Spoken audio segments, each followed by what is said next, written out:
Once I passed through the rigorous security screening at the Supreme Court entrance, I found myself sitting in the waiting area.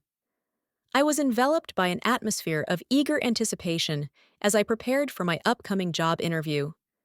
Finally, the moment arrived when an escort appeared and guided me to a conference room where the interviewer patiently awaited my arrival. To my delight, I was offered a position as a messenger for 30 days at the U.S. Supreme Court.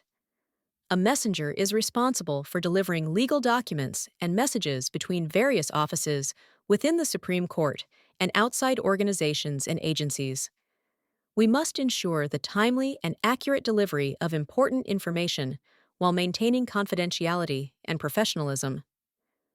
While I had hoped for a permanent job, I couldn't help but feel grateful for the opportunity, especially considering my lack of college education or prior work experience.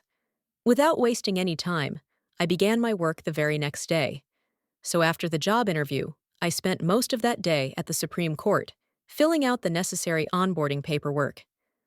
Among my colleagues, a group of diligent messengers were engrossed in the study of law. And then, there was me, an odd peg in the sea of legal eagles. One moment stands out in my memory from my time at the U.S. Supreme Court. I was assigned the task of delivering a message to Chief Justice William H. Rehnquist's chamber, which led me to the area where all the Supreme Justice's chambers were located. As I walked along the corridor adorned with a long red carpet, the silence of the surroundings engulfed me. During this walk, I unexpectedly encountered Supreme Court Justice Sandra Day O'Connor. We exchanged pleasantries, and she inquired if I was studying law. I humbly admitted that I was not, and that my role as a messenger was only temporary. In response, Supreme Court Justice Day O'Connor kindly suggested that I explore employment opportunities at the Rayburn House office building, as they were known to hire interns frequently. Grateful for her advice, I thanked her profusely and shook her hand before hurrying off to deliver the message to Chief Justice Rehnquist's chamber. After completing my work for the day, I dedicated the entire evening to researching the U.S. Capitol Hill complex, eager to expand my knowledge and understanding of the area.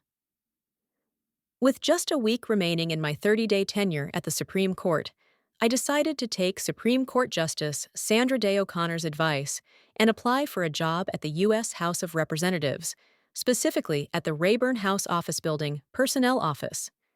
A surge of excitement and determination coursed through my veins as I embarked on this new job pursuit.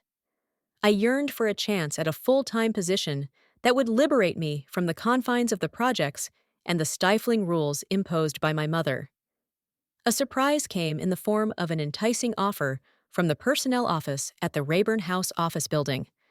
Thanks for listening to Mia Z. Edwards' Diaries. Memoir Mischief Never Sleeps. See you tomorrow.